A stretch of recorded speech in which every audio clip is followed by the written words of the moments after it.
Buenas tardes. Nuestro agradecimiento a esta Biblioteca Pública del Estado por promover actos culturales como este y a su personal por el trato tan exquisito que siempre nos manifiesta. Es un auténtico honor para Gran Canaria recibir la visita de Domingo Fernández Agis para presentar aquí su poemario Palabras de Sal. De Domingo solo diré que es profesor de filosofía de la Universidad de La Laguna. Si alguien quiere conocer su currículum, que es bastante extenso, puede entrar en internet.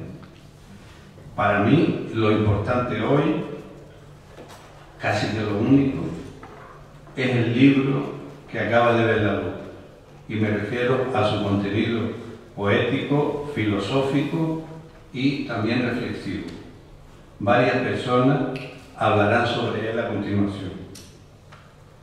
Me voy a limitar a leer unas notas manuscritas dejadas por el fallecido poeta Luis Natera, bastante amigo de Domingo, que iba a ser el preludio de un análisis más a fondo para seguramente transformarlo luego en prólogo. Creo que esa era la intención. Esas entrecortadas anotaciones dicen textualmente lo siguiente sobre estas palabras de Sal. Leo lo que escribió Natera.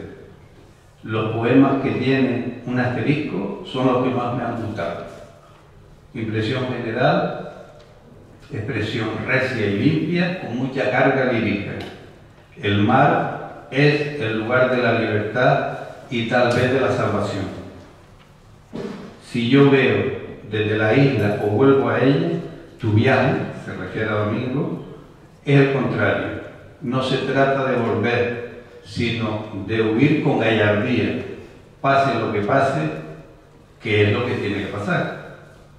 Subyace el concepto de destino inevitable, rebeldía y entereza. Dominan como materia lírica el viento, el aire y el mar.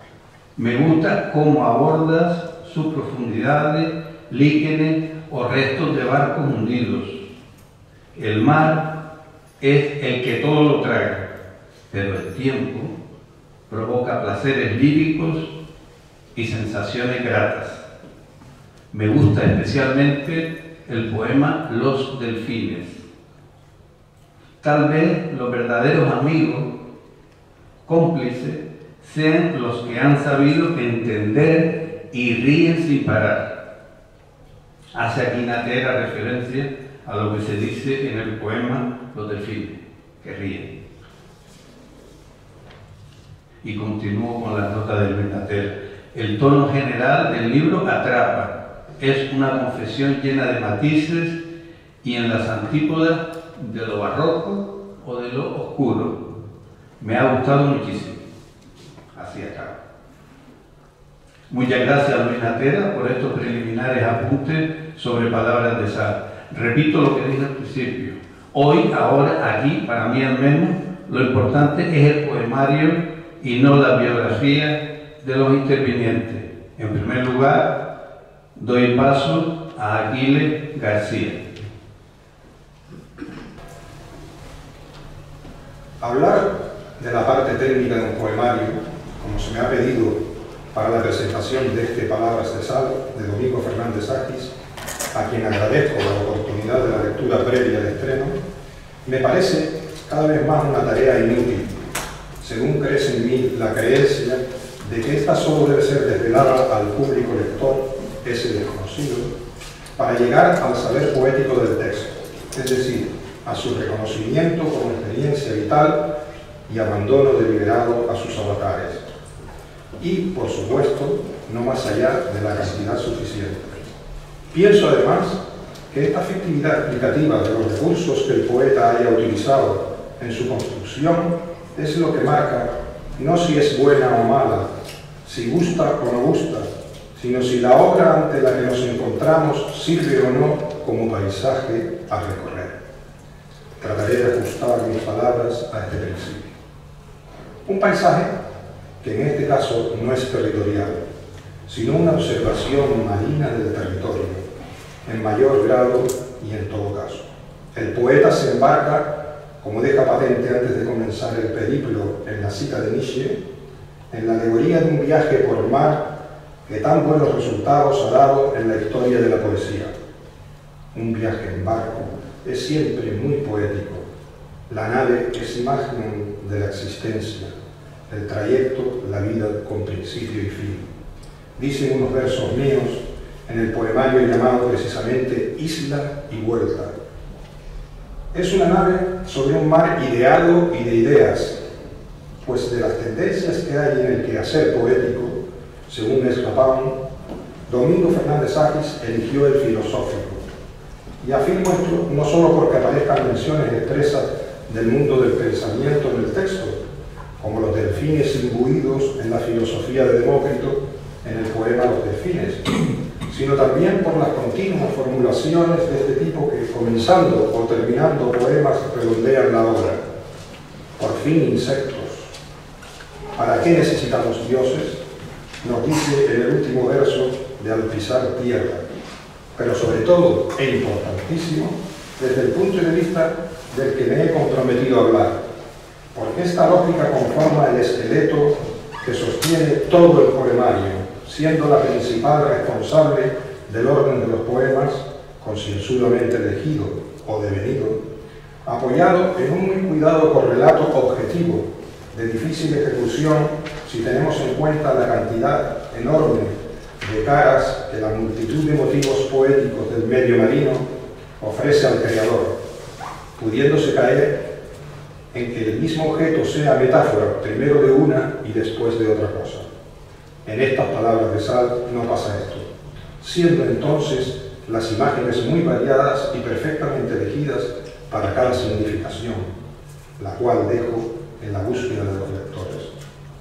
No cabe ninguna duda de que la logopedia es el fundamento técnico del poemario que nos ocupa.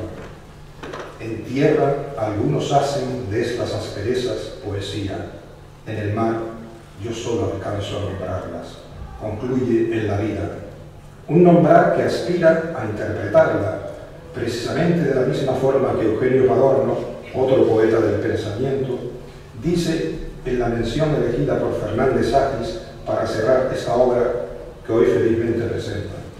Puede que un día seamos interpretados. En esta preponderancia del raciocinio, entre figuras relacionadas claramente con el concepto, así la sinestesia, por ejemplo, su denso olor verde botella del mar, desarrollado sobre un ritmo par, no continuo, hallamos algún endecasílabo de bella factura. En la lluvia encontramos hierve la húmeda hoja su tersa espalda, donde el autor parece relajarse de esa autoobligación del pensamiento y abandonarse al placer de la música, aún excepcionalmente. Curiosamente, este verso aparece bien separado por espacios, en solitario, de las estrofas precedente y posterior.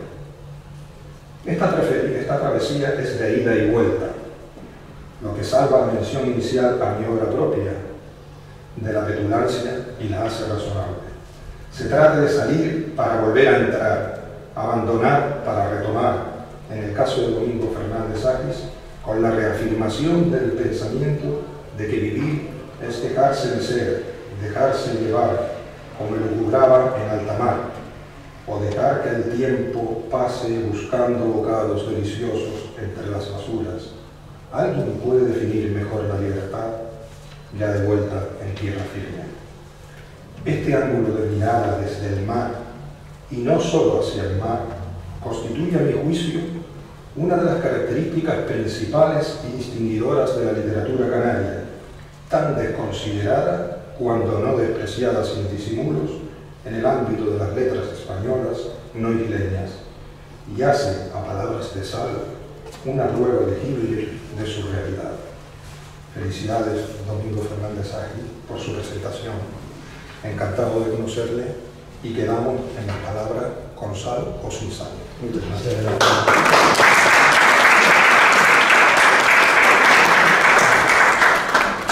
Elena Izquier nos recitará un poema de palabras de Sal. El poema se llama Esperanza.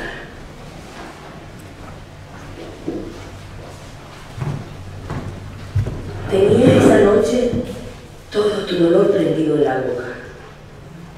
Te costaba mover los labios. Reclamabas mi entrega sin pedirme nada. Yo leí en tu cara cuánto querías saber. Me dejaba llevar por la brisa. Me atraían hacia ti con la indefinición, con el empuje de las fuerzas que estudiamos en ciencias naturales. Mientras miraba tus manos, habían empezado a olvidar las caricias y cercenar los abrazos. Y ocurrió el milagro. Sentí el peso de mi hueso cargado de esperanza.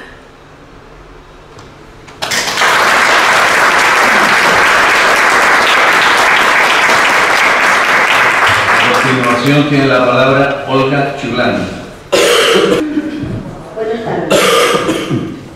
Después de haber disfrutado con la lectura de los poemas de Domingo Fernández Agis y el prólogo de Adolfo García, decidí utilizar para mi comentario uno de los párrafos escritos por Adolfo sobre el libro, pues algo parecido iba pensando mientras me variaba los sabios versos de estas palabras de sal. Quisiera, además, recomendar a los lectores que se tomen el prólogo como fundamental parte integrante del poemario. Sin más, paso a leer el referido párrafo. El voluntario náufrago explorador que nos ocupa zarpa con rumbo ignoto desde un demasiado conocido vergel de cuyos frutos no ha obtenido felicidad ni respuestas satisfactorias.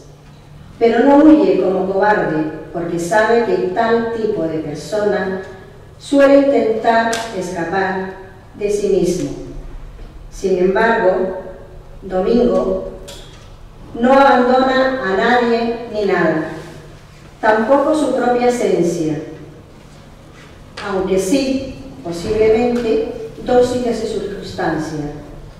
Es una decisión valiente, repensada, con todas las consecuencias, sabedor de los peligros que acecharán durante ese éxodo hacia su todavía forastero nuevo interior, afrontándola más desde la lógica y el análisis que desde una necesidad imperativa del corazón. No en vano se dice a sí mismo esto que rechaza. Abandonarán siempre los que se acomoden en un muelle sillón o ajusten el paso a la textura de lo cotidiano. Me gustaría hacer una pregunta a Domingo con respecto a uno de los últimos párrafos del prólogo, que hace una insinuación hacia su final. En dicho párrafo, Adolfo le dice a su lector: en múltiples ocasiones, cada sílaba de un verso revela un anhelo de algunos líricos hacia el purgatorio, como si se considerasen merecedores de castigo, o en caso contrario, hacia la gloria, sintiéndose acreedores a una recompensa continua por sus injustos sufrimientos. Palabras de sal queda fuera, por igual, de esos dos reiterados supuestos. No soy quien te lo dice, te lo insinúa. Con ironía, el propio Domingo Fernández Agis en Tus razones. Desearás aplicarme tu absolución y tu condena. Mi pregunta a Domingo es la siguiente. ¿Le dices eso a tu lector con ironía o sin ironía? ¿Te gustaría, Domingo, que alguien te aplicara absolución y condena? Gracias por haber contado conmigo en la presentación de este inteligente poemario. Muchas gracias.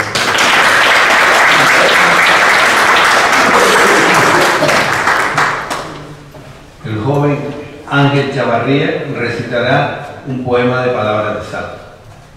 Huimos. Huimos sobre el lomo de una misma ola, vieja, interminable, respirando el humo de los cargueros, bendiciendo el viento. no me verás alejarme. No existo para ti. Las verdades y mentiras que he escrito en mis bolsillos pesan como el plomo, me escoran. En algún momento habré de arrojarlas por la borda, por ahora conmigo van. A nadie digo mi canción, no confío ni en los que beben sus lágrimas a mi lado. Escribo, ¿cuánto habré de inventar para permitirme el silencio?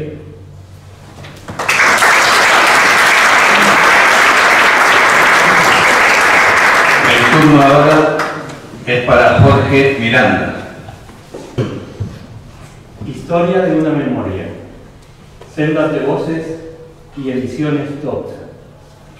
En la tarde-noche del día 12 de marzo de 1993, Luis Natera Mayor, Domingo Fernández Agis y el que suscribe estas palabras, finalizamos la impresión de nuestro volumen de poemas Sendas de voces, en una multicopista de la ciudad de Las Palmas de Gran Canaria.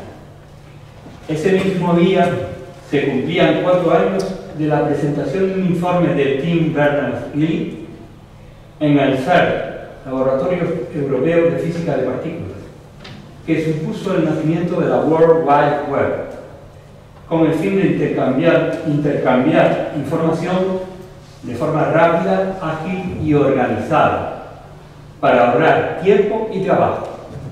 Una nueva era Gutenberg había comenzado. Pero retrocedamos un poco. En septiembre de 1987 yo había transitado ya varios lenguajes de expresión creativa. Me trasladé a estudiar, como hiciera otro conocido, a la ciudad de Salamanca. En 1989 regresé a esta mi ciudad natal y conocí en la delegación de la UNED al que sería mi profesor tutor, Domingo Fernández Agis, pensador reflexivo, investigador y autor de numerosas obras escritas. Domingo transmitía como pocos a través de su magisterio. Nos declaraba el conocimiento de las teorías de los grandes pensadores y de paso nos enseñaba a estructurar nuestras ideas a través de una lógica imbatible, que no ofreciera la posibilidad a ninguna persona de engañarnos mediante tretas discursivas. Tras 1 o 2 años tras asistir a sus tutorías, en ocasiones proseguíamos nuestros debates paseando de vuelta a nuestros respectivos hogares. En esas tertulias profundizamos en nuestras inquietudes creativas y compartimos nuestra afición por el juego. En la casa terrera de mis padres convivíamos esos años con el trajín de la actividad discográfica de mi hermano mayor, Antonio, siendo frecuentada por músicos, poetas, periodistas, filólogos, musicólogos, actores. En 1991 recibí de mi hermano el primer encargo de un trabajo gráfico de envergadura, el diseño integral de un vinilo doble, que ejecuté a través de un poema visual propio. Desde los 17 años conocía a Ángel Sánchez y su poesía visual. Aprendí pronto a realizar gestiones como la solicitud del ISBN o el depósito legal. Domingo se percató de un detalle. Teníamos los medios y la oportunidad para publicar un libro, e invitó a sumarse al proyecto a un labrante de la palabra hablada y escrita, Luis Natera Mayor. Tras una reunión en que nos intercambiamos copias de los 3 poemarios, decidimos publicarlo. Nuestro paso siguiente fue encargar el prólogo. Contactamos con Juan José Martín, profesor de la Facultad de Filología de la Universidad de Las Palmas de Gran Canaria. Todo un acierto contar con él. Se implicó con pasión en el proyecto. Cuando llegó a nuestras manos por primera vez su prólogo, descubrimos que había realizado un profundo estudio de nuestros 3 universos creativos. Supo captar hasta el mínimo detalle visible a través de nuestros escritos, reflejando el universo del pensar, el sentir y la voluntad. Años emocionantes y complicados de transición de sistemas clásicos de fotocomposición combinados con la aparición de los primeros ordenadores personales de sobremesa, XT, y las impresoras, las ya consolidadas desde hacía tiempo matriciales y a posteriores las de tecnología láser, Por último, las más económicas, de inyección de tinta, que democratizaron la impresión entre la ciudadanía. La matriz original de Sendas de Voces lo imprimí en casa de un buen amigo, estudiante de la carrera de informática en la Universidad Capitalina, que tenía acceso a un Rolls Royce de la impresión, uno de los primeros modelos de impresora de inyección de tinta de la marca Herbert Packard. Para la cubierta elegimos un papel especial que precorté con una guillotina e imprimí mediante fotocopiadora. Si intento recordar alguna anécdota curiosa, visualizo ahora la imagen de una habitación de mi casa terrera, la casa de mis padres, mi estudio gráfico, que se convirtió por unos días en un improvisado centro de clasificación, alzado, plegado y corte de la edición de 500 ejemplares. El Huerto de las Flores, a instancias del alcalde de Agaete, el alcalde de Industria y Ayuntamiento de la Villa de Agaete, don Javier Tadeo, que está hoy aquí presente, acogió el 7 de marzo del mismo año la presentación del libro, 8 días después solo de su impresión, durante el transcurso de una velada musical en homenaje a Tomás Morales. Ese fue el origen de un sólido equipo de trabajo. Ahora estábamos preparados para un reto mayor. A Domingo le rondaba la cabeza la creación de una revista de pensamiento y tras un proceso de maduración gestionamos la aparición de la revista Doxa, Revista Canaria de Pensamiento y Documentación de la Cultura, y una serie de poemarios bajo el branding visual de Ediciones Doxa. Creamos un consejo editorial y un consejo de redacción e invitamos al timón del barco, como no, a Juan Jesús Páez Martín, que insufló al grupo su espíritu resolutivo mientras yo asumía la gestión editorial y el diseño gráfico. El Ayuntamiento de Agaete y la Asociación Cultural Antígrafo fueron los que hicieron posible la publicación y presentación del primer número de la revista, al que acompañó el correspondiente poemario, Décadas, de Juan Jesús Jiménez Vega, fallecido hace pocos años. En 1994 apareció el segundo volumen de la revista y el libro de poemas Sobre la verdad y sus efectos, de Domingo Fernández Armas. Tras ganar las elecciones un rival político de Javier Tadeo, el tercer número de la revista Doxa quedó a la deriva en un cajón, junto al poemario Los colores del prisma de Juan Jesús Páez Martín. Hecho este que, sumado a la inexistente política cultural imperante, supuso la desaparición de todo rastro de eventos culturales en la villa. Desaparecieron las dinamizadoras debates de los ciclos Canarias Hoy, que tanta repercusión tuvieron a nivel regional. Recuerdo aún reseñas en directo por Televisión Española y el eco de la prensa local, que fue muy importante. No se convocó más a los pintores en la rama, y muchas otras actividades culturales quedaron reducidas a su mínima expresión. Todos somos responsables de la historia que escribimos en nuestro paso por la vida. Este ha sido solo el metarrelato histórico de un proyecto cultural emocionante desarrollado en Canarias. Buenas noches y muchas gracias.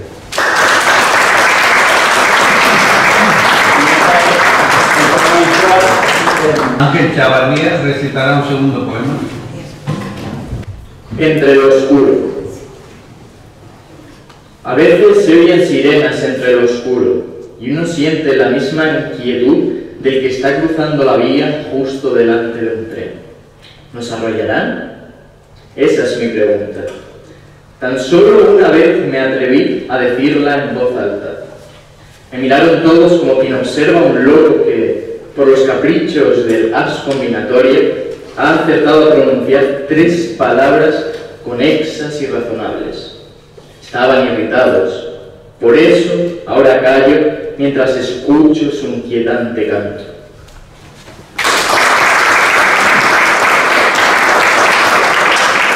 Por favor, José Juan Mujica nos dará su visión del poemario. Buenas noches.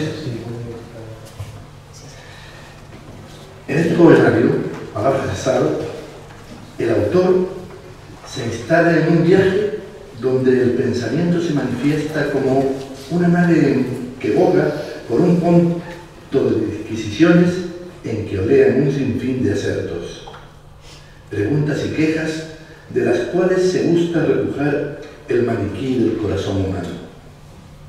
Viaje en el cual el poeta se está marchando a sabiendas de que no tienen regreso ninguno de esos pasos que se van sugiriendo por encima del que ha elegido para ensimismarse en sus divagaciones. ¿Por qué se va el poeta? ¿Por qué, incansable, no deja de anhelar un horizonte distinto de todos los otros posibles horizontes? Puede ser que, yéndose, el cuerpo metido dentro del alma aún siga estando en los mismos lugares que dejara tras haber partido. Se intuye a lo largo del viaje, en medio de las ondulaciones versadas en el libro, que navega en el empeño de llegar plenamente vacío al utópico lugar que ansía, el cual sugiere no ser otro que aquel donde quedan extraviadas las miserias que le son acedas y a las cuales repudia en muchos de los versos salinos que dan nombre al libro. ¿Y por qué no cesa de estar yéndose? Tal vez insiste constantemente en ese acto de ausentarse, pues es la meditación, el terco juicio, quien hace de esa singladura una nostalgia que no permite desvelar la razón de su epopeya. ¿Es la intención acaso solo un alejarse del todo lo que deja, o es mucho más que eso, y su fin último va con la distancia que parece proponerse en la definitiva ausencia de la amada y todo cuanto en torno suyo ha sido participado anteriormente? ¿Acaso no hay presente en esa singladura que enfila la idea? ¿Es posible atisbar que también el pretérito pretende, igual que si se avergonzase de algo que no se vislumbra, reducirse a la inexistencia? Es cierto que en modo inadvertido pueden percatarse visillos de pasados como retales de horas que parecen andar de puntillas a lo largo de todo el relato transitado en versos. Igual que si se pretendiese ansiar con ese paso no más que finas hebras conducentes al lugar incógnito en que el poeta parece haber decidido hallar su norte en el último canto del libro, donde se sugiere el silencio, pero no se le reconoce. La poesía a mí me parece siempre un canto, y por ende, la buena poesía, un excelente canto con todos los atributos para emocionar el espíritu. Leyendo esta, he acompañado al poeta. Lo he hecho con atención, incluso a veces con el callado deseo de apoyar mi mano en su hombro. Unas de ellas han sido para sugerirle que me calaron hondo los vaivenes sentimentales de su travesía, que como debe ser su pretensión, emocionan cada una de sus páginas aladas, y otras, muchas, la simple belleza de su expresión literaria. Ha resultado ser una aventura hermosa haberle leído y un ameno placer acompañarle. Gracias.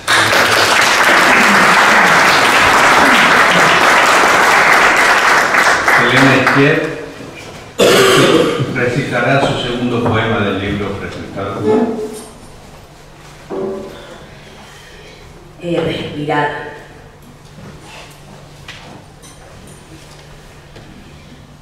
Cada noche salgo a cubierta a beber la brisa. Los ruidos son siempre los mismos. Los olores cambian con los vientos. Hoy tropecé con una gaviota muerta al pie del mástil. Tropecé con ella mientras hurgaba el horizonte tratando de verle un final a las aguas. No lo vi. Ni siquiera consigo otear las luces de otros barcos. No he encontrado otra luz, solo el brillo que quedaba en los ojos del pájaro inerte. Vuelvo a mirar hacia el agua. Siento la tentación de deslizarme entre el casco y la línea de las olas, de ir a pudrirme entre las algas y los cangrejos, ser desmembrado por los tiburones o tragado entero por la anaconda de mar. No lo hice. Sentí que tú me mirabas todavía desde el centro vacío de mi mente.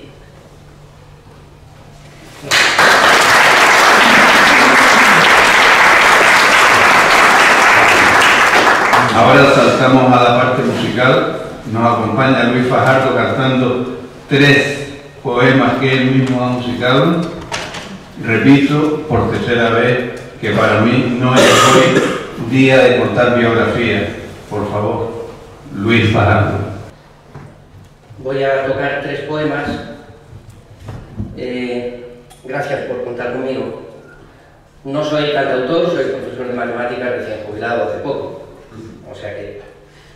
de Pedro García Cabrera, un bellísimo poema, Líquenes en el tapete del mar.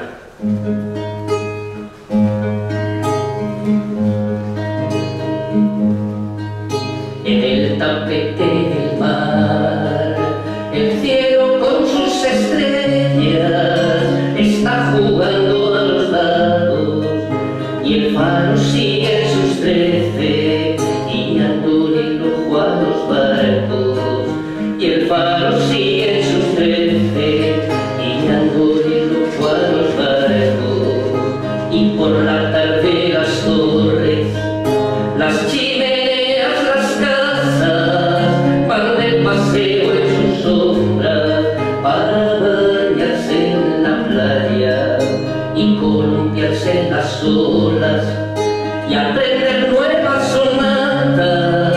Van de paseo en sus sombras para bañarse en la playa y en el tapete del mar. El cielo con sus estrellas está jugando a los dados en el tapete del mar. Y después de mañanita, y como siempre descalzas, se estiran por el paisaje, se suben a las montañas para contarle las cosas que aprendieron en las aguas.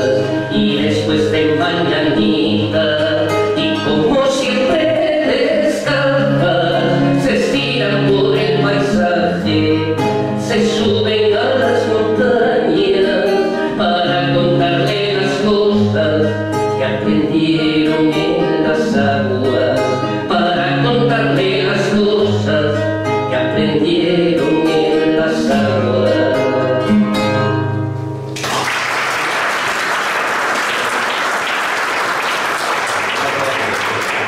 Conocía a Eugenio Padorno, siendo él el presidente del Tribunal de Selectividad Vecindario y yo secretario del Tribunal de Selectividad.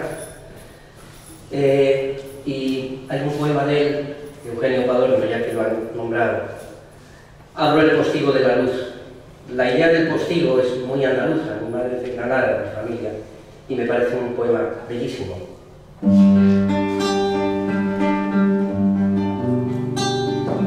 Hablo el postigo de la luz, la vida el aire nuevo, oliendo las cortinas, verá que te acaricie, posate aquí sin nada, ahora que ya peligras desde la luz, cierro el postigo de la luz.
palomas que atraviesan la piedra con amorosa retención.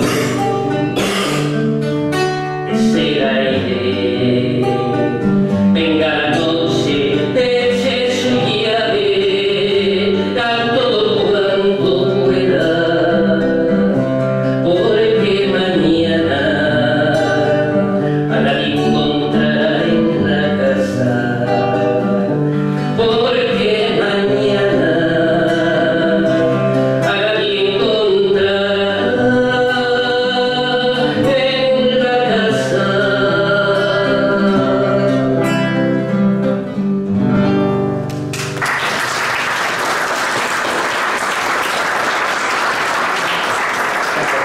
De Luis Matera, mi poema favorito de Luis, Recuento, me parece como un himno.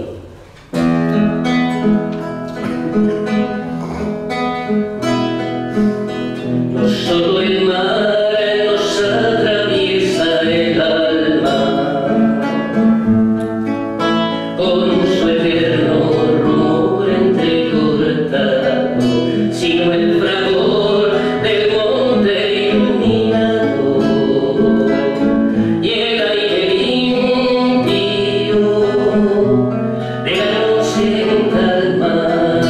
No solo el sol, la lluvia o la tormenta condicionan la vida de los hombres, también el árbol, los hijos y los nombres de un lugar o de un fruto rinden cuenta de cuánto al campo un corazón suspire. Por eso sé que nada he olvidado, que no queda al azar lo recibido, que el que de cuenta al fin también recibe, aunque se sienta solo, naufragado, una parte esencial de lo vivo. No solo el mar nos atraviesa el alma con su eterno monte cortar, sino el fragor del monte iluminado y el aire limpio de la noche en calma. No solo el sol, la lluvia o la tormenta condicionan la vida de los hombres, también el árbol, los hijos y los nombres de un lugar o de un fruto rinden cuenta de cuánto al cabo un corazón suspire. Por eso sé que nada he olvidado, que no queda azar lo recibido, que el que de cuenta al fin también recibe, aunque se sienta solo, naufragado, una parte esencial de lo vivido. Que el que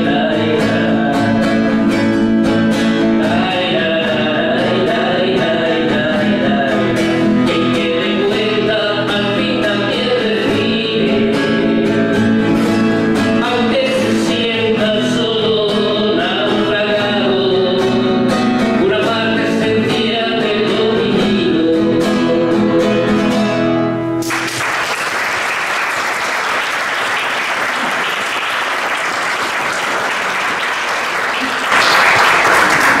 Hemos tardado bastante, pero al fin le ha llegado el turno al poeta que nos ha reunido hoy aquí. Será él quien cierre este acto con su intervención. Muchas gracias. Muchas gracias, Sofía, Adolfo.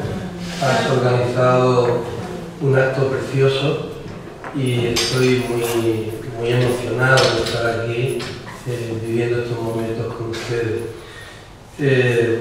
me siento particularmente mal ahora después de escuchar la voz preciosa de Luis, ¿verdad? Que ustedes escuchen la voz penosa que tengo yo por este catarro. Cuando desembarco en el puerto de la Luz empiezan a quitárseme muchos males, ¿no? Pero no me ha dado tiempo de todo a recuperarme, ¿no? A ver si de aquí al fin de semana al domingo que tengo que volver para Tenerife, estoy un poco más en forma. De todas maneras, creo que se me entenderá lo que quiero comentarles, ¿no? Y bueno, lo primero pues es agradecerles a todos ustedes su presencia aquí, que me ha emocionado, me ha llegado muy profundamente. Sobre todo porque siempre se piensa que la poesía no va a convocar a nadie, que no interesa a la gente, etcétera, todas estas cuestiones que se dicen a propósito de la poesía, ¿no? Nunca lo he creído así, ¿verdad? Aquí tenemos la suerte de tener a Javier Tadeo, que organizó una serie de actos preciosos durante muchos años en el Huerto de las Flores, en Agaete, y convirtió a Agaete en el corazón poético de la isla, ¿no? Y siempre en esos actos pues venía mucha gente de todas partes de la isla y eran entrañables. Ha sido muy emocionante encontrarte aquí, Javier, y encontrarme con otras personas que tanto tiempo hacía que no veía, ¿verdad? Bien, quería comentar a propósito de esta obra y en general de la poesía, en primer lugar, como tal y como yo veo, decía Olga, si utilizo la ironía, sí, siempre utilizo la ironía. Bueno, decía un amigo mío, un escritor, decía José María Ripalda, decía que la ironía es el arma de los débiles. Pues vale, en fin, pero bueno, por lo menos tenemos algún arma los débiles para defendernos, para luchar en la vida, ¿no? ¿Verdad? Y sí, efectivamente, muchas cuestiones que yo he planteado y en la forma de plantearlas había a veces un fondo irónico y en fin, lo malo de la ironía es que no la capten, ¿no? ¿Verdad? A mí me ha pasado muchas veces que he dicho cosas de broma y me las han tomado en serio, ¿no? Eso sí me da miedo. Por eso tengo mucho cuidado en las redes sociales, no vayan a tomarme un poco las cosas que digo como las noticias del Mundo Today, ¿verdad? Y se lo vayan a tomar en serio. Tengo mucho cuidado con lo que escribo porque hay cosas que uno pone en plan irónico y hay gente que no, en fin, no le da los circuitos neuronales para captar la ironía del asunto, ¿no? Pero por eso voy a hablar ahora en serio, ¿no? En primer lugar, quería citar unas palabras de un autor que yo admiro, que es Georges Bataille, en una obra donde él está explicando lo que significa la poesía y en general la literatura, y que se llama La voluntad de lo imposible, puesto que parece realmente imposible llegar a concebir, construir y mucho más publicar y compartir con la gente una obra poética. Y decía él, el universo podría prescindir de mí, mi fuerza, mi impudor derivan de ese carácter superfluo, decía él. En efecto, llegar a ser consciente de la fragilidad de nuestro existir es el requisito imprescindible para emprender la búsqueda de aquello que merece permanecer en la existencia. Si al seguir ese camino encuentras a alguien con quien compartir el anhelo de encontrar aquello que encierra en sí la fuerza de la autenticidad, es inevitable que con esa persona se establezca una especial amistad. Eso es lo que me sucedió a mí con Luis Natera Mayor, la única persona con la que había compartido los versos que componen Palabras de Sal. Para todos los que lo conocimos, su pérdida fue muy dura de sobrellevar, pero en general pienso al respecto, en mi visión, que cuando pierdes a un ser querido, el alma del mundo se convierte en una hoja seca que se rompe entre tus dedos mientras intentas acariciarla. A pesar de ello, comprendí que proseguir la construcción de mi obra poética era la única vía de escape que podía tomar en realidad. En ella, el diálogo con la obra de mi amigo seguiría estando presente. Sabía, pues, que no podía sentarme a esperar a oír de nuevo los ecos que me animarían a trasladar al papel mis emociones, ni tampoco quería apresurarme y errar en mi búsqueda del lugar que debían habitar mis emociones. El futuro al que deseaba moverme, el futuro que empecé a imaginar, era muy distinto, pero su parda coloración no consiguió ahogar mis esperanzas.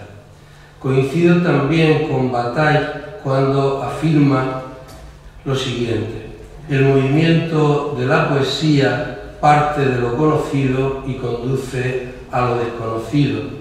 Si se consuma, ronda la locura, pero el reflujo comienza cuando la locura está cerca.